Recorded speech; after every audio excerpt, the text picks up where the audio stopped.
흐름은 첫째로 윤석열 탄핵 및 파면 찬성과 민주당 지지, 즉 정권 교체론이 우세합니다. 둘째로 이재명 대표의 개인적 지지가 큰 폭의 1위를 계속 유지하고 있습니다. 이재명으로 정권 교체의 큰 흐름이라고 할 수가 있습니다. 윤석열 구속 기소가 확정된 시점에서 이 흐름은 앞으로도 유지될 것으로 보입니다. 국가 위기에 위기 극복의 안정적 리더십을 요구했던 과거 김대중 문재인 대통령의 예를 감안할 때도 국가 위기인 현재 이 흐름은 더욱 강화되고 상수가 될 것으로 보입니다. 둘째로 여론조사에서 나타나는 보수층의 결집과 보수층 내의 극우 강세 흐름은 현실로 지속될 경우에 한국 정치의 중요한 변수가 될 것으로 보입니다. 계엄 내란의 옹호, 부정선거론의 확산, 법원 폭동의 옹호, 김문수 후보 부상 등이 그 현상입니다. 이미 전광훈 집회와 극우 유튜버가 집권당 국힘을 좌지우지하며 보수의 중심에 자리 잡은 상황입니다. 보수가 뉴라이트를 넘어 폭력, 테러, 파시즘과 결합할 수 있는 극우화의 조짐입니다. 극단주의, 극우의 극복은 한국 민주주의의 새로운 과제가 되고 있습니다. 계엄 내란 이후에 대한민국의 정상화를 위해 이미 망상성과 폭력성이 드러난 전광훈식 극단주의와의 절연은 반드시 필요합니다. 한편 이런 극우화 흐름은 여론조사 상으로 볼 때는 중도층의 지지 확산에는 도움이 되지 않는 것으로 나타나고 있습니다.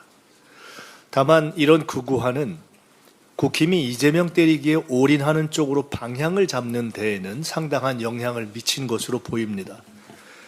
포지티브한 자기 내용 없이 오로지 이재명 탓, 이재명 때리기, 이재명 죽이기만 하다가 대형 사고를 내고 스스로 자폭한 대표적 케이스가 바로 윤석열 계엄입니다.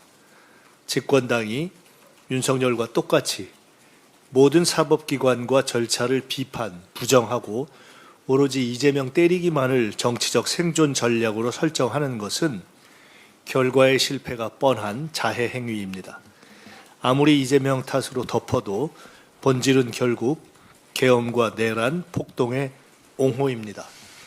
그런 입장이 대한민국의 다수 의견이 될 날은 없을 것입니다. 국힘이 하루속히 이재명 때리기 네거티브에 대한 병적인 집착의 늪에서 빠져나와서 계엄에 대해서 사과하고 윤석열과 선을 긋고 전광훈 등 극우 세력과 확실히 전련하고 제대로 경쟁을 시작하기를 권합니다. 민주당은 내란 특검법을 대폭 양보했던 기조의 연장선에서 경제회생과 내란 극복을 위해 정치적 전환점을 함께 찾게 되기를 바랍니다.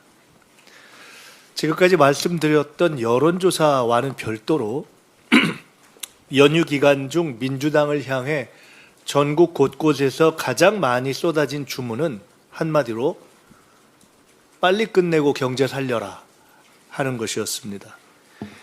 12.3 계엄의 밤 이후 체포와 구속 기소에 이르기까지 불면의 긴장이 너무 길었고 그 과정에서 한국 경제를 강타한 경제적 충격이 너무 깊고 전방위적이었습니다. 내란 극복을 위한 긴장감이 여전히 요구되지만 망가진 민생 경제에 집중해달라는 요구가 한층 더 커진 이유로 봅니다.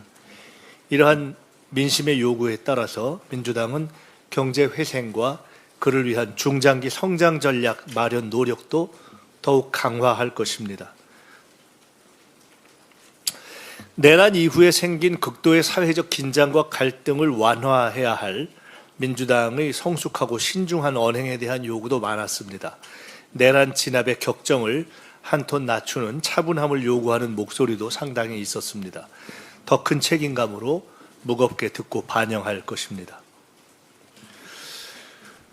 여론조사상으로나 또는 현장의 민심상으로나 윤석열 파면 민심은 대세지만은 그러나 그 결과를 낙관하고 긴장을 놓을 수는 없는 정치적 환경이 지속되고 있습니다.